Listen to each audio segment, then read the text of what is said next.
आरक्षण कभी ललटनिया पार्टी आपके बीच में आए तो उनसे पूछिएगा। वैसे तो आपके यहाँ लाल झंडा वाला लोग लड़ रहा, लाल झंडा क्या करता था आपको पता है। लेकिन साथियों मैं आग्रह करूंगा, ये लोग कंफ्यूजन पैदा करते होंगे, कहते होंगे कि आरक्षण हमने दिया, लेकिन आप याद कीजिए 1990 से लेकर 2005 तक सरकार चला बिहार में, एक वर्ग को आरक्षण नहीं था, न दलित को, न पिछड़े को, न अति पिछड़े को।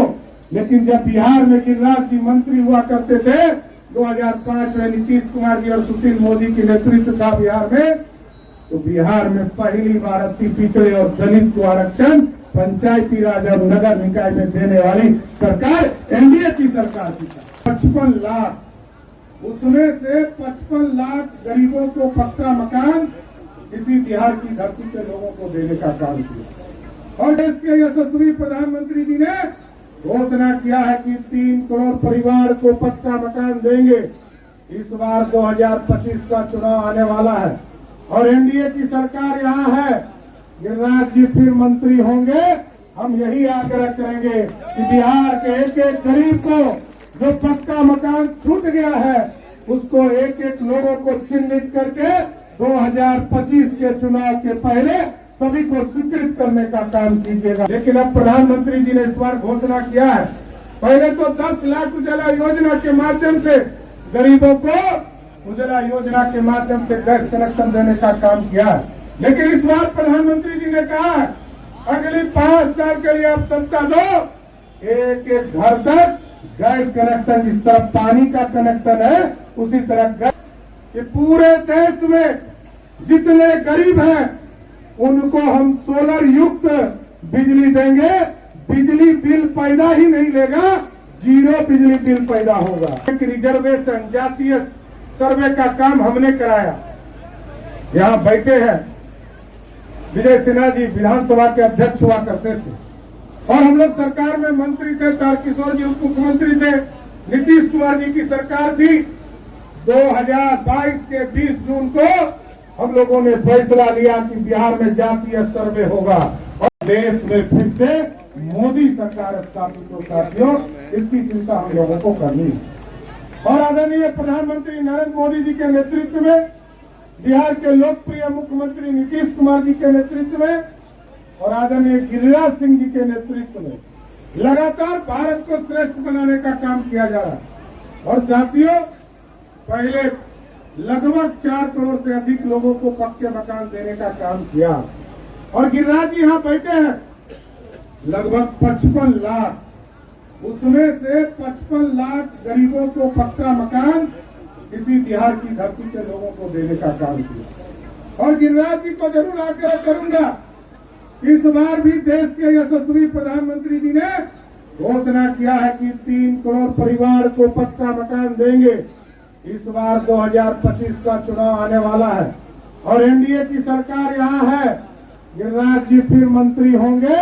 हम यही आग्रह करेंगे कि बिहार के एक एक गरीब को जो पक्का मकान छूट गया है उसको एक एक लोगों को चिन्हित करके 2025 के चुनाव के पहले सभी को स्वीकृत करने का काम कीजिएगा, यही आग्रह करना चाहते। और साथियों, जब इस देश में नरेंद्र मोदी जी की सरकार गरीबों को घर दे रहा, पक्का मकान देने का काम कर रहे, तो जिस तरह आप टेंट में बैठे हैं ना, 550 वर्षों से प्रभु श्री राम टेंट में बैठे हुए थे और जैसे ही आपने 2019 में देश के यशस्वी प्रधानमंत्री जी को और यहाँ से गिरिराज जी को चुनाव जिताकर भेजा था, वैसे ही मोदी जी ने तय कर दिया कि जिस तरह गरीबों को पक्का मकान मिला है उसी तरह प्रभु श्री राम को भी भव्य मंदिर में स्थापित किया गया।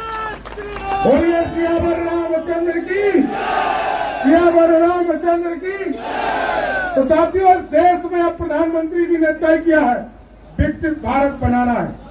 लोग सपना देखते थे गैस कनेक्शन का, लोग सोचते थे बड़े लोग गैस कनेक्शन अपने घरों में यूज करेंगे, लेकिन अब प्रधानमंत्री जी ने इस बार घोषणा किया है, पहले तो 10 लाख उजाला योजना के माध्यम से गरीबों को उजाला योजना के माध्यम से गैस कनेक्शन देने का काम किया है। लेकिन इस बार प्रधानमंत्री जी ने कहा है अगली 5 साल के लिए आप सत्ता दो, एक एक घर तक गैस कनेक्शन, जिस तरह पानी का कनेक्शन है उसी तरह गैस का कनेक्शन आपके घरों तक पहुंचाने का काम किया जाए। और बेगूसराय में तो शुरू ही हो गया है, गिरिराज जी बता रहे हैं, इसको घर घर तक पहुंचाना है।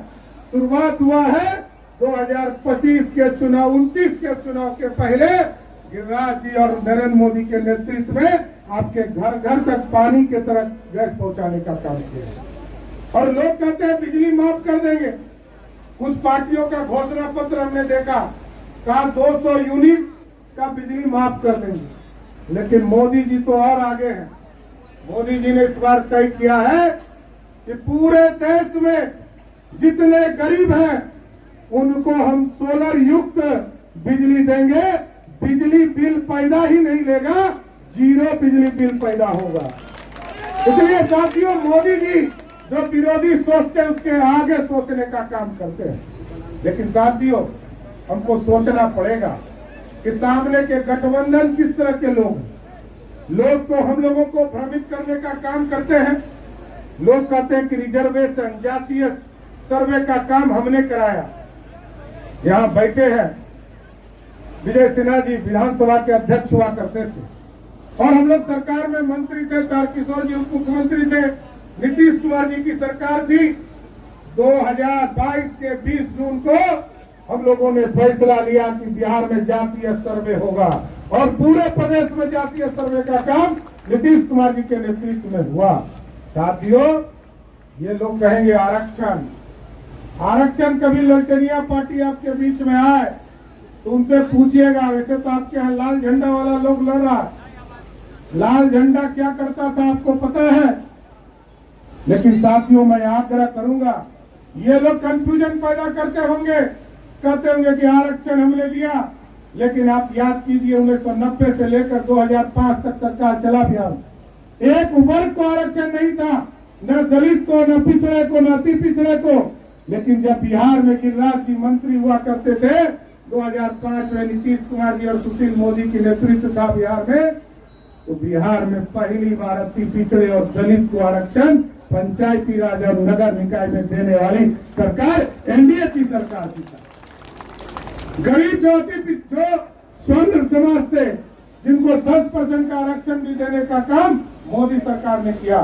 और आज भी मोदी जी के तरफ से मैं स्पष्ट तौर पर भारतीय जनता पार्टी के अध्यक्ष के तौर पर कहता हूं, जब तक गरीब रहेंगे, जब तक हम पिछड़े रहेंगे, जब तक दलित समाज अछूता रहेगा, तब तक भारतीय जनता पार्टी आरक्षण का समर्थन करते रहेगी। इतना स्पष्ट करना चाहते हैं। लेकिन दूसरे तरफ कौन पार्टी है? लालटेन का युग खत्म हो गया, एलईडी बल्ब आ गया साथ। लेकिन वो क्या कहते हैं कि लालू प्रसाद जी कहते हैं कि मैं जब हटूंगा तो मेरी पत्नी राबड़ी देवी को मुख्यमंत्री बनाओ। फिर कहा मेरा बेटा जो क्रिकेट नहीं खेल पाया, पानी धो रहा था, उसको मुख्यमंत्री बनाओ। फिर कहा कि मेरा दूसरा बेटा, इसने पत्नी पे अत्याचार किया, इसने पत्नी को घर से भगा दिया, उसको मंत्री बनाओ। फिर अभी रामकृपाल जी यहाँ बैठे थे, चले गए। रामकृपाल यादव जी ने जब मीसा यादव को चुनाव हरा दिया तो कहा हमारी बेटी को राज्यसभा भेज दो। आजकल एक बेटी आई है, टूरिस्ट बेटी, वो सीधे सिंगापुर से आई है और सिंगापुर से छपरा का चुनाव लड़ने आई। आप सोचिए, जिसने कभी कोई पॉलिटिकल काम नहीं किया हो, वो सीधे सिंगापुर से आके चुनाव लड़ रहा है। लेकिन मैं तो न्याय मांगने वाला हूं, बिहार का उप मुख्यमंत्री हूं, बिहार की जनता के साथ न्याय देखना चाहता हूं। लालू जी ने 2 बेटा 2 बेटी को तो सेट कर दिया, ये जो 5 गो बेटी बच गई है उन बहनों का क्या होगा, ये जानना चाहता है भारतीय जनता पार्टी। 5 बहनें क्या आप एमएलए का चुनाव लड़ाएंगे, क्या राज्यसभा भेजेंगे, ये सोचने का विषय है साथियों। एक तरफ सिर्फ परिवार है, कोई आरक्षण नहीं, अपने लिए आरक्षण है। लेकिन साथियों, बेगूसराय के लोगों से यही आग्रह करूंगा, निवेदन करूंगा, गिरिराज जी को एक बार और मौका दीजिए। और गिरिराज जी ऐसे लोग हैं जो देश में देश के प्रधानमंत्री के पीठ पर खड़ा होते हैं, आज जो 56 इंच वाला सीना वाला प्रधानमंत्री आपको मिला है, इसलिए मिला है कि आपने कमल खिलाने का काम किया, एनडीए की सरकार बनाने का काम किया। और आपकी ताकत है, जब यूक्रेन और रसिया में लड़ाई हो रहा था साथी, तो कैसे हमारे बच्चे फंस गए थे, लाखों बच्चे। और बिहार के मुख्यमंत्री नीतीश कुमार जी ने प्रधानमंत्री जी को फोन किया और प्रधानमंत्री जी ने, मोदी जी ने पुतिन को फोन किया, कहा रसिया के राष्ट्रपति जी युद्ध को रोको, भारत के बच्चे यूक्रेन में फंसे हैं। और जैसे ही मोदी जी ने कहा युद्ध रोको, रुक गया और भारत के बच्चे वहां से निकलने के लिए तैयार हुए, तो पुतिन ने पूछा कि भारत के बच्चे निकलेंगे कैसे, ये तो बताइए।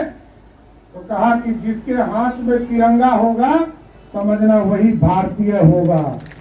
भारत के बच्चे तो निकले ही साथियों, पाकिस्तान और बांग्लादेश के भी बच्चे निकल गए तिरंगा दिखाकर। यही है दुनिया में ताकत आज मोदी जी का। और मोदी जी के सरकार में क्या है, राजनाथ जी रक्षा मंत्री है, अमित शाह जी गृह मंत्री है। साफ तौर पर कह दिया गया है, यदि पाकिस्तान के तरफ से वो चिटपुटिया बम भी फेंके ना, हिंदुस्तान के तरफ से तोप का गोला छोड़ते रहना, कभी रुकना नहीं। इसलिए बिहार और देश के नौजवानों के लिए लगातार हमको काम करते रहना है। हमारा समय हो गया है साथियों, पटना भी जाना है, लेकिन एक जरूर आश्वस्त करना चाहता हूं बिहार की जनता को।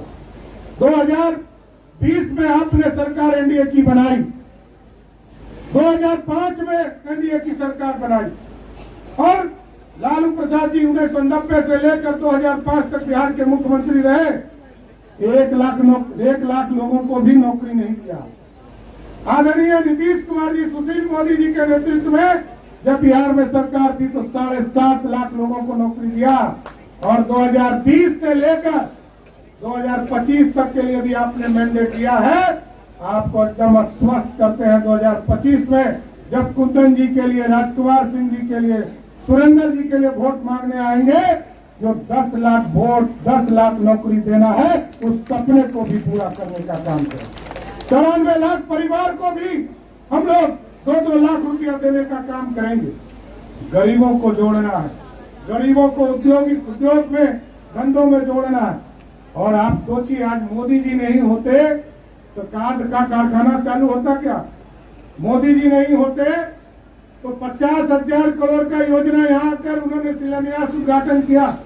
इसलिए आज बेगूसराय के लोगों से यही आग्रह और निवेदन करते हुए अपनी बात को समाप्त करूंगा। एक वोट गिरिराज जी को पड़ेगा ना? हाथ उठा के बोलिए, एक वोट पड़ेगा ना? तो बोलिए तो हम और चिराग जी, हम लोग तो छोटे हैं, गिरिराज जी हम लोगों के नेता है, लेकिन हम दोनों अध्यक्ष हैं, वो पार्टी के अध्यक्ष हैं, हम भाजपा के अध्यक्ष हैं। तो आप लोगों के तरफ से माला पहनाए, पहनावे ना? तो गिरिराज जी को एक वोट दीजिए और यहाँ से सांसद बनाइए। वैसे ही मोदी जी देश के मजबूत प्रधानमंत्री हो जाएंगे। बहुत बहुत धन्यवाद। नरेंद्र मोदी जिंदाबाद। अब हमारे बीच इस मंच पर कुछ राष्ट्रीय जनता दल के और अन्य विभिन्न पार्टी के यहाँ कार्यकर्ता ज्वाइन करेंगे। हम उनका नाम पढ़ेंगे और प्रेसिडेंट जी के पास जाएं और माला पहने उनसे। श्री उमेश शाह जी, श्री कानून विकास मंच बेगूसराय, श्री जगन यादव पूर्व मुखिया प्रतिनिधि कुंभी, श्री अशोक महतो मुखिया कुंभी, शाहजनिया विकास संघ के प्रदेश के नेता श्री गंगा सागर राम।